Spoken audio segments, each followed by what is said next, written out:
Hey everybody, welcome to What the Flicks, discussion of Homeland, Season 3, Episode 3, Tower of David.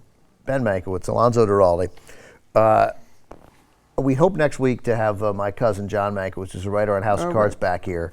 And he has a very interesting theory about Homeland, which we'll get to momentarily. Okay.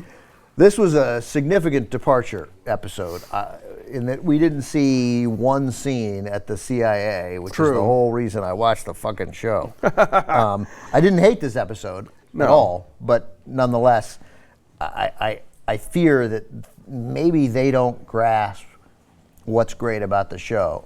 And I think what's great about the show, at least for me, isn't what happens to Brody or Brody's character development, but it is the workings of the CIA. And I think that now that we're in season 3, I think we're invested in these characters, and so I think you can get away with an episode that's pretty much about just the characters and catching us up to them. I agree. I just don't. I don't want it to be a trend. Like I doubt they'll ever do it again, or they'll do it again anytime soon. You know, this is one of those episodes like Fly on Breaking Bad, where it's sort of like, let's get caught up, but at the same time, let's try and do something interesting with it. I think, for example, if you were teaching TV writing to people, and you wanted to show how to do parallel A/B stories, this would be the episode you show them. Yeah, you know, where you've got two major characters that are in similar straits but completely different, and how they're each coping with whatever. This is incidentally the last episode credited to Henry Brommel. Oh, really? Yeah, who was one of the main voices of the show, who passed away last year, or this year, I forget. Anyway, so he went out with a bang. I mean, this is a really strong episode, I think, and I think it's structurally really fascinating if you want to look at it from that point of view. Yeah, I mean, I know there's some already people, at least, again, Twitter is not a cross-section of anything. It's a cross-section. it's a cross-section of Twitter. Right. And I know there was some criticism of the episode there because it's one of those episodes where very little happened. I mean, we saw, there was some violence, but they were violence to people who we just met, and then they're gone.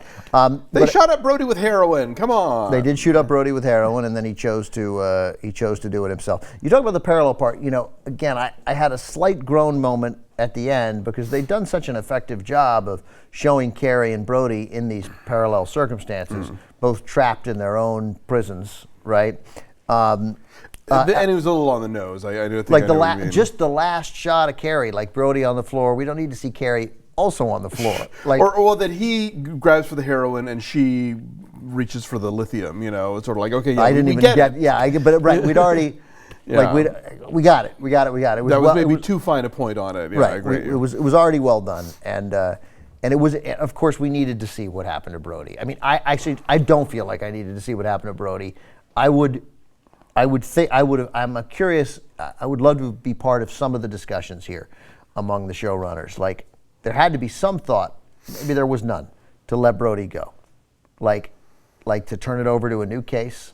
The show's mostly about Carrie and the CIA, and because if they force it to how it relates back to Brody, because Brody can't possibly be part of any other terrorist plot now.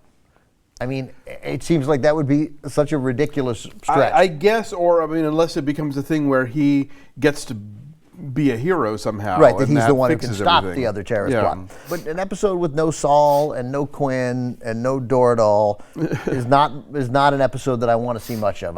I'm interested in that component. Well, you have to remember that we had 2 full episodes with no Brody whatsoever. I got it. So there was some catching up to do. And I liked it. I liked this. It was dramatic. I always liked Sopranos episodes where, and then everyone afterwards would be like, nothing happened, they didn't kill anybody. I'm like, you're building. You're allowed to build. Exactly. We can't kill in every episode. I've actually had somebody tell me, the problem with doing these recaps, not just us, but to people in general who are recapping each episode of a TV show, is that it's just a chapter, that there's a whole season, there's a whole arc going on, and we're nitpicking about this specific moment of it, Right, except I think the answer to that is then you're criticizing every book club that ever existed. There's a book club about Homeland. Like we get together. But book clubs don't meet until you read the whole book. I thought, no, you read it. Some book clubs meet as they go. I've never heard of that. Here's what we can't do. Check with anyone here. Who's in a book club? Anybody? No. Yeah, anyone? Okay, all right. I've never been in a book club, so I don't fucking know. But that's my impression. By the way, that would be a good book club. to talk about it as you went along. Well, I guess. Or whatever, 100 pages by 100 pages. Chapter by chapter, you have to meet like every 4 minutes. Okay, so maybe I don't know what I'm talking about. Wouldn't be the first time. So here's John Mankiewicz's theory. He's my cousin. He's a longtime serious TV writer. He's a writer on House of Cards now. He thinks that, and it didn't occur to me, he thinks that Morgan Saylor's relationship, what's the daughter's, Dana's? Yeah. He thinks that Dana's relationship with the other guy in the home, Leo, I believe is his name, is part of the spy plot. That Leo is a CIA agent. Perhaps this is one sent to befriend Dana so that he is a... And now he's going to blackmail her with the sex photos? Something, but anyway, it's just getting close to her is a pipeline to the father, maybe, to Brody. Or, now that we've had this other wrinkle thrown in, maybe this wrinkle of who approached Carrie. Right. Is that a foreign government? Is that as we know about the black ops inside the CIA, is that another part of the CIA? Sure. Who's approaching Carrie to help her? It's not just a law firm looking to get a good client. Or maybe it's from Tracy Letts. Maybe it's somebody related to the congressional investigation.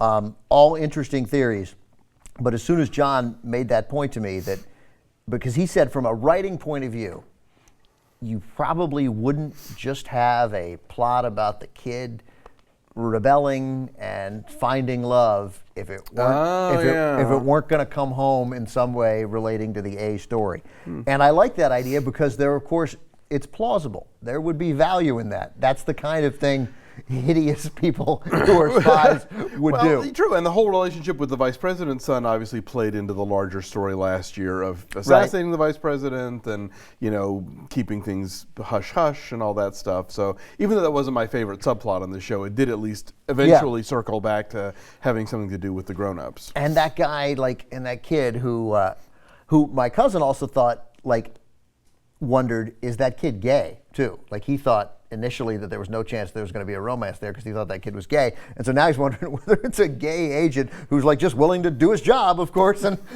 seduce the... I don't know. Why makes him gay? He's got good hair. I mean, I don't even know what this is about. Yeah, I will tell you that doesn't on its own make you gay. Yeah, clearly. I'm just saying. It's not working for me. But anyway, I liked the idea because that kid could also be the age of that kid. He could be 18. He could be 27. That's true. Could be kind of a 21 Jump Street. Right, totally, yeah. So I'm intrigued by that, and I'm anxious now, whereas I didn't so much, although I thought that was an exquisite scene between them. I'm now anxious to get back to that in a way that I wasn't before, just because John planted that in my head. All right. What do you think, where do you think we're headed? You think obviously we're not done with Brody in Caracas. But didn't Brody get dropped off in Canada? How did he end up in Venezuela? We don't know. I presume there'll be some backstory there. Yeah. He ended up in Venezuela through Colombia, or at least through Colombians. Right, true. I think shot him twice. Yes. Clearly he is going to be riding that horse for at least a couple of episodes. Right. So then we get the great sweaty detox episode for later in the season, I'm sure. That sounds like episode 8. I'm just guessing. So that's happening, and then I think, again, it's interesting to watch Carrie sort of turn on here's the sane version of me that you want to see when she's trying to get something, and then as soon as it's clear she's not going to, she just immediately reverts to Yeah, I mean, she's exquisite. I mean, Claire Danes is just so enormously talented. You see it in moment by moment. Few people can can make their face do so many different things. Totally. I think the fact now that she's going for the lithium, that I think she wants to try and get out legitimately, even if she goes back off the meds once she's on her own again. Right. She just doesn't want to go home. She doesn't want to go home. She doesn't want to have to rely on whatever shady dealings, I guess it's going to be Martin Donovan next week, who is going to be offering her as a way out. Because clearly Saul's not the one who's been coming by to visit and doesn't care. Right. So, I thought it was going to be Quinn. Yeah, I did too, actually, because he did seem like the one who was on her side. But it wasn't. It was this nefarious other organization. Right.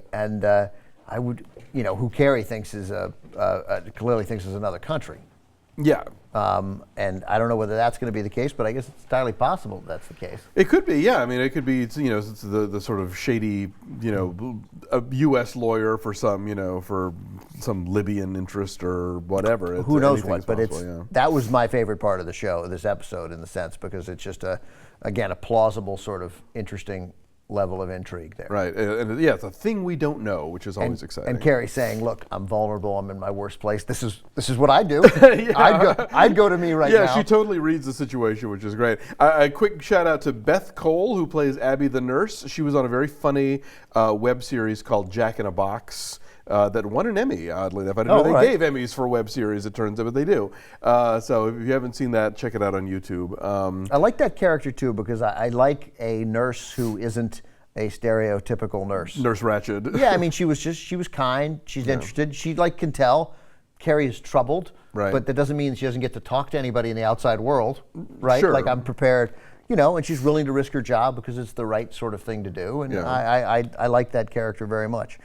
I'm curious what Carrie's up to and what her plan is. When I said I didn't mean she doesn't want to go home. She wants to get out, but it's not so she can go home and chill out. Yeah, she has an agenda. Exactly, and I think also she probably feels like her sister and father betrayed her at that hearing, so she probably doesn't want to go back to them either. I mean, everyone betrayed her. Yeah, which is tough when you're paranoid. Yeah, exactly. Not helping. To have everyone actually betray you.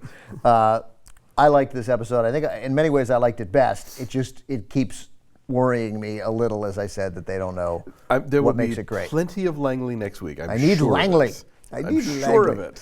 All right, everybody. So we'll be back next week. We're we hope a bigger cat. Not that Alonso and I aren't. Also. But the guy who knows what he's actually talking about. Thanks.